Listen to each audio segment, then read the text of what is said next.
네, 여러분 잘 보셨죠? 네, 하여튼 저희 박형근 대표 그 보안 커뮤니티도 하고요. 또 직장 생활도 하면서 보안 전문가로서 어쨌든 간에 이런 것들을 여러분 관점 공유하려고 뭐 밤에 여기 압구정에 와서 녹화하시고 또 지금 짬내 가지고 또 여러분들 또 Q&A 시간 갖고 하여튼 굉장히 보안에 진짜 보안 쪽에 정말 열정을 갖고 사시는 분 같아요. 네. 자, 박 대표님 저기 시청자분들께 인사 좀 하시죠? 네. 예, 안녕하세요. 반갑습니다. 박형웅입니다. 아, 새해 인사하셔야지, 새해인데. 아, 그렇구나. 이제 첫 번째 만나는 거구나. 아, 아, 왜 예, 이렇게 감성이 새해 복 없어? 많이 받으시기 바랍니다. 예, 예. 어, 아이, 근데 요즘에는, 그러니까 작년 말 딱 돼서 캐럴도 없어서 그런지 몰라도 캐럴 네네. 많이 못 들었거든요. 아, 그래서 네네. 연말인지도 모르고 그냥 또 새해도 계속 바쁘게 지내다 보니까는 그러게 말이에요. 이게 새해인지 아니면 뭐 이게 해가 지금 뭐 계속 이어지는 건지 잘 모르겠어요, 지금. 네네네네. 자, 여러분 지금 강병창님께서요, 네, 질문하셨는데, 그 외부 클라우드 서비스 사용 시에 데이터 유출에 대한 책임이 서비스 업체에서 지지 않는 것으로 알고 있어서, 이런 외부의 퍼블릭 클라우드 서비스 도입이 망설여지고 있는데요. 이에 대한 대응 방안은 뭐가 없을까요? 우선은 그 서비스 모델에 따라서 좀 달라요. 서비스 모델에 따라서 이제 많이 달라지는데, 기본적으로 사스 같은 경우에는 사스 내에 저장되어 있는 이제 데이터에 대한 유출에 대해서는 사용자도 사용자지만은 그 서비스 제공하는 제공자에 대한 책임도 상당히 크거든요. 그러니까 어, 사스 업체, 그죠? 네, 그쵸. 네네. 그쵸. 소프트웨어 에저 서비스로 하는 이제 네네네. 근데 그런 모델이 아닌 경우에는 거의 대부분이 뭐 데이터 에저 서비스라든지 아니면 인프라 에저 서비스 같은 경우에는 거의 대부분 사용자 책임으로 기결이 돼요. 음, 왜냐면 이제 인프라만 공유해서 사용을 하고 서비스를 하는 거지 그 음, 안에 디테일한 어플리케이션이나 데이터까지 책임을 가져가지는 않거든요. 이 네네. 이제 그 클라우드 프로바이더들이 음, 그렇기 때문에 음, 그런 경우에는 이제 사용자들이 이제 그러한 어디까지 클라우드 제공자들이 책임의 한계가 있는지를 인식을 하고 음, 거기에 대해서 필요한 그 보안 사항들을 사용자 직접 챙겨야 될 필요가 있어요. 그래서 그 같은 경우에 이제 인프라이즈 서비스라든지 아니면 데이터이즈 서비스라든지 하는 경우에는 직접 데이터에 대한 암호화라든지 데이터에 대한 이제 그 모니터링이라든지 이런 부분들이 보안 기능으로서 이제 사용자들이 이제 애드하고 이제 그런 것들을 관리 운영해야 되는 이제 그런 부분을 같이 갖춰 나가야 되는 거죠. 네네. 근데 우리 뭐 토크에도 얘기했지만 앞으로 이제 점점 우리나라 기업들도 퍼블릭 클라우드를 많이 사용하면 사용할수록 네네. 다양한 유형의 이런 이제 사건들이 많이 나올 것 같아요. 그죠? 네, 그렇죠. 네, 네. 그럼 그런 것에 대해서 지금 강병창님 질문한 것처럼 다양한 유형에 대한 어떤 책임 소재라든지 이런 네네. 것들도 굉장히 다양하게 어떤 그런 것들이 이슈화가 되기도 하고 그런 것들이 또 논쟁이 되기도 하는 그런 것도 올 것 같기도 하고요. 네, 그렇죠. 음, 지금 뭐 그런 것이 우리가 많이 쓰고 있지 않으니까 그런 것이 음. 없는 거지. 네. 네네. 저기 그리고 저건 어떻습니까? 지금 이제 우리가 클라우드 보안이라고 했지만 그 네네. 대표님께서 클라우드라 하면 우리가 지금 퍼블릭 클라우드도 있고 또 네네. 기업 내부에서는 프라이빗 클라우드도 있지 않습니까? 네네. 네. 그렇죠. 그럼 퍼블릭 클라우드, 프라이빗 클라우드에 있어서 어떤 보안의 어떤 그 체크 포인트랄까 그런 것들은 뭐 다른 점이나 다른 관점 같은 게 있으면 어떤 걸까요? 일단 기본적인 관점은 동일한데요. 네. 퍼블릭 클라우드에 비해서 이제 프라이빗 클라우드 같은 경우에는 아무래도 음. 인프라를 직접 이제 오닝하거나 아니면 인프라에 대해서 접근이 가능한 이제 그런 케이스이기 때문에 네. 아무래도 기존의 전통적인 데이터 센터에서 했던 보안을 적용한다라든지 음. 아니면 이제 좀 더 딥하게 어떤 보안 기능들을 구현한다라든지 하는 것들이 음. 일단은 가능하죠. 그래서 좀 이제 퍼블릭 클라우드보다는 이제 네. 프라이빗 클라우드 쪽에 이제 좀 더 보안적인 기능을 구현한다는 것들이 이제 음. 좀 더 용이한 부분들은 아무래도 있죠. 네네. 자, 그 다음에 그 유승민 님께서요. 그 올해부터 금융권의 중요 정보도 한국 리전에 한해서 퍼블릭 클라우드 활용이 가능하다고 합니다. 퍼블릭 클라우드 내 중요 정보 활용 시에 말씀해 주신 네 가지 체크 포인트 외에 또 다른 중점적으로 체크할 사항이 있다면 어떤 것이 있을까요? 어, 우선은 그 이 금융 쪽에서 금융 이제 감독 기관에서 이제 제공하고 있는 여러 가지 가이드라인이나 앞으로 나올 가이드 같은 것들을 이제 참고를 해야 되는데요. 네. 우선 이제 최근에 나온 것들이 이제 금융보안에서 이제 나온 가이드 같은 것들이 있어요. 그래서 이제 그 가이드 내에서 보면은 이제 실제 구체적인 이제 보안 사항도 보안 사항이지만은 아까 얘기했듯이 책임의 한계나 이런 부분들이 실제 계약하기 전부터 보안 관점으로 이렇게 어떤 것들을 지켜고 어떤 것들을 우리가 가져오고 어떤 것들은 클라우드 제공자들이 해야 되는지에 대한 것들이 분명하게 이 계약상에서 이제 표시가 돼야 되거든요. 네네. 그래서 이제 그런 것들이 이제 실제 금융보안원 가이드에 보면은 실제 계약부터 시작해서 심지어 이제 출고 전략까지 뭐 항상 그 클라우드 회사만 사용한다는 보장은 없기 때문에 네네. 클라우드에서 나오는 것까지 고려해서 전체 프로세스에 대한 것들은 이제 가이드한 문서들도 있어요.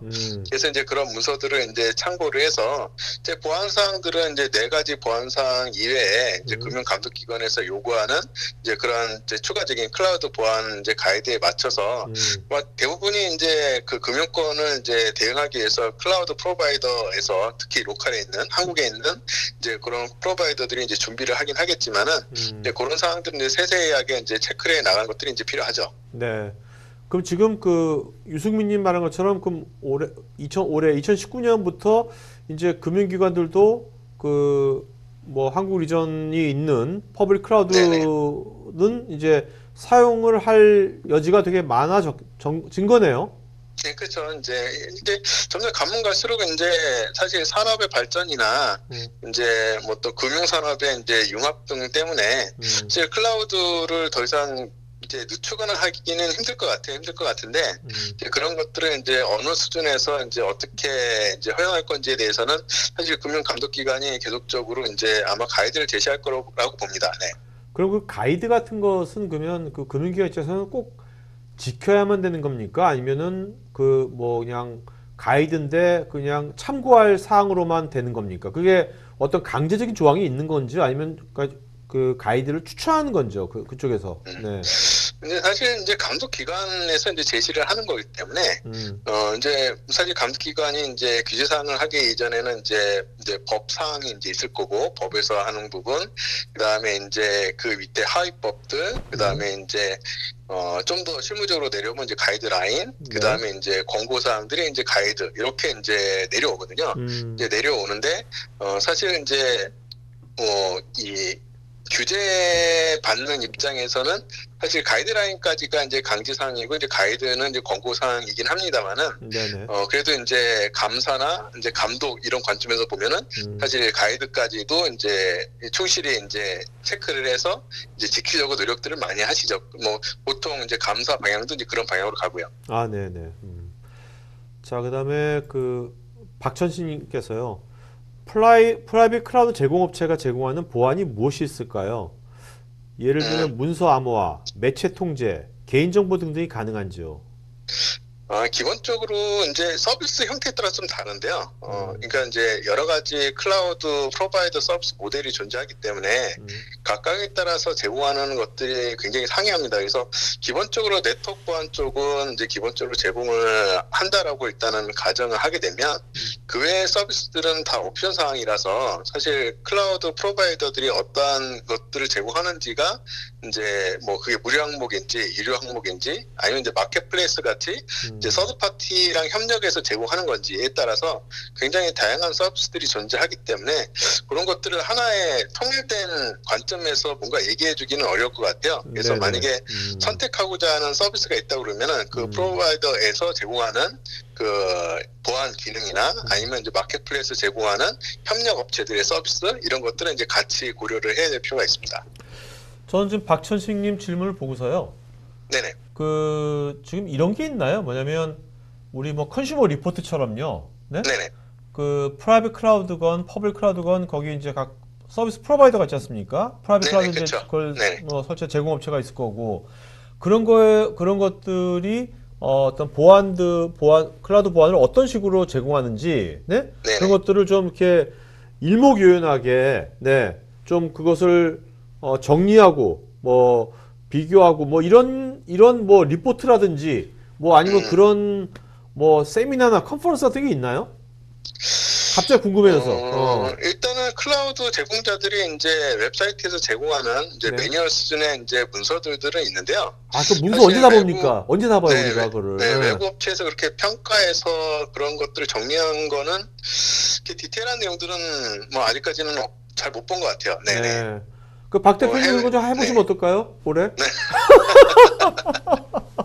아, 예, 한번 네? 네, 고민해 보겠습니다. 아, 이거 네네. 좋은 거리가 될 것 같은데요. 예. 네네네. 그러니까 그 뭐 BMT처럼 비교하자는 것이 아니라, 네? 네네. 그 있는 것들을 좀 잘 우리가 이렇게 정리해서 그것들을, 네. 네네. 그것들을 잘 뭐 세미나처럼 하더라도, 네. 네네. 굉장히 좋은 콘텐츠가 될 것 같아가지고요. 네네. 우리 그 실제 그 여기 시청자분들한테도 그렇고, 뭐 사용자분들한테도 그렇고, 네. 네네. 그런 게 아직은 없는 거죠. 그죠? 일단 해외에서는 뭐 이제 몇몇 그 국가 지원받는 연구기관에서 뭐 그런 것들을 이제 뭐 가장 널리 사용하는 뭐 AWS 네. 뭐 이런 이제 그런 플랫폼에 대한 것들은 이제 제시하는 항목들이 있는데요. 네네. 이제 플랫폼도 많아지고 뭐 사스도 많고 하다 보니까는 그러니까요. 아직 전체적인 이제 그런 클라우드 환경에서 많이 쓰는 그런 서비스나 이제 인프라에 대해서 아직 그런 디테일한 내용들은 아직 다들 준비 중인 걸로 알고 있습니다. 네. 알겠습니다. 네. 자, 안준성님께서요. 이분은 이제 보안 관제 분야를 준비하고 있는 취업 준비생인데요. 클라우드 네네. 제공업자를 통해서 고객에게 서비스를 제공하는 과정에서 과부하 공격이나 하이제킹 등 다양한 위협이 있을 것 같은데 대표적인 공격 위협은 무엇이 있고 어떤 방식으로 대처가 이루어지며 기존 보안 관제 대응 업무는 어떤 변화가 있을지에 대한 생각이나 정보를 알고 싶습니다. 그건 전화상으로 간단하게 할 수 있는 질문 사항은 아닌 것 같은데요. 네네. 일단은 어쨌든 클라우드를 하더라도 뭐 똑같이 동일하게 기본적인 IT 인프라죠. 그러니까 네. 인프라가 존재하고 뭐 서버나 데이터베이스나 네트워크나 그 위에 어플리케이션이 존재하고 그다음에 웹 서비스가 존재하고 하기 때문에 기본적으로 기존 IT에서 발생할 수 있는 공격 사항들은 물론 이제 좀 더 디테일하게 무슨 뭐 하이퍼바이저에 대한 공격이나 클라우드 플랫폼에 대한 공격이나 뭐 이런 것들도 뭐 얘기할 수 있겠습니다만은 사실 기업의 서비스 관점에서 보면은 이제 그런 것보다는 우리 자사가 서비스하는 아니 서비스를 받는 곳으로부터의 정보 유출이나 아니면 웹 기반의 공격 이런 것들이 이제 더 크게 와닿았거든요. 네네. 그래서 이제 그런 공격들은 기존의 IT 인프라상에서도 동일하게 발생하는 거기 때문에 다만 이제 차이점은 기존 IT 인프라에서는 이제 그런 것들을 탐지할 수 있는 충분한 데이터들을 확보해서 이제 관제할 수 있습니다만은 클라우드로 넘어가게 되면 그런 것들을 이제 충분히 확보하지 못할 위험이 사실 있는 거죠. 네. 그래서 클라우드 프로바이더에서 제공하는 방식이나 방법에 따라서 로그를 이제 통합 수집해서 이제 분석을 해야 되기 때문에 거기서 제공되는 이제 로그나 이런 것들이 얼마나 충분할지 아니면 불충분하다 그러면은 이제 부가적인 뭔가 보안 장치를 더해서 뭐 로그를 이제 더 수집할 수 있는 방법이 있는 것인지 뭐 이런 것들이 사실은 이제 좀 더 고민 사항이 이제 될 것 같고요. 지금 그 기존에 이제 우리가 이제 보안 관제라고 하면요, 네? 네네. 이제 각 회사들이 각자의 IT 인프라가 있으니까 데이터 센터가 네네. 뭐건 그래서 그거를 이제 그 보안 관제하는 회사들이 이제 거기에 뭐 인력을 파견시키든 뭐하든 뭐 해주고 있었지 않습니까? 근데 네네, 그렇죠. 앞으로 이제 많은 회사들이 이제 퍼블릭 클라우드를 많이 사용한다면, 네? 네네. 이런 보안 관제 시장은 어떻게 될까요? 시장 자체는 어떻게 변할까요?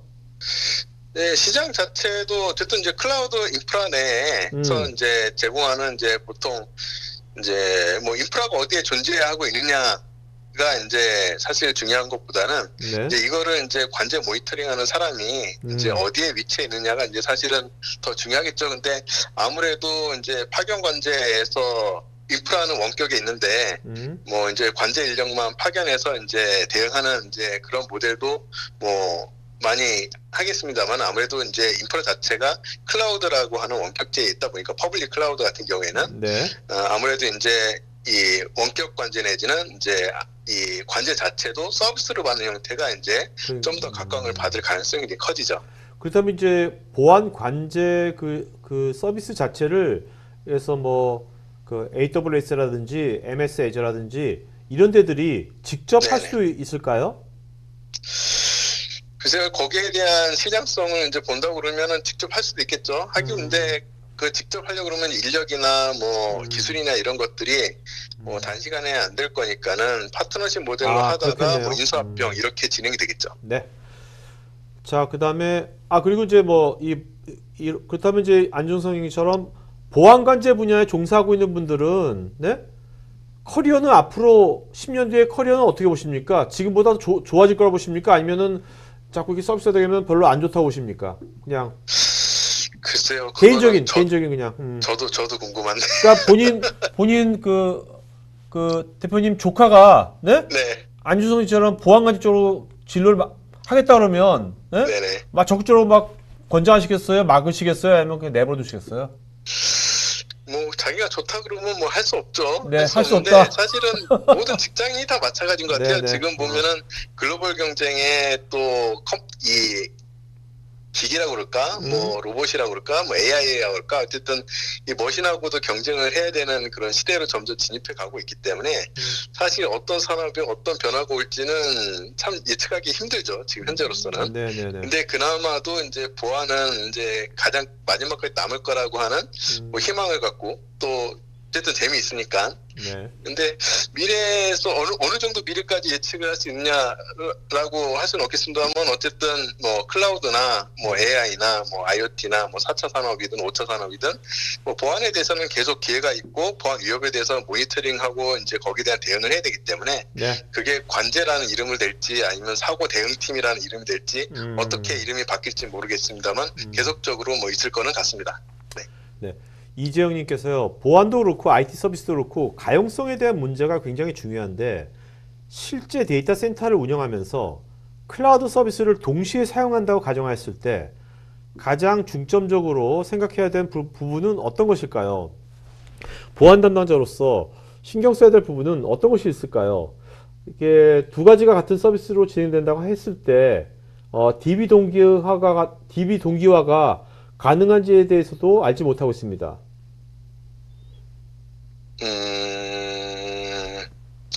지금 그 질문은 네, 그러니까 일단은 이분은 네. 지금 이제 실제 이제 그 데이터 센터 운영하면서 네, 네네.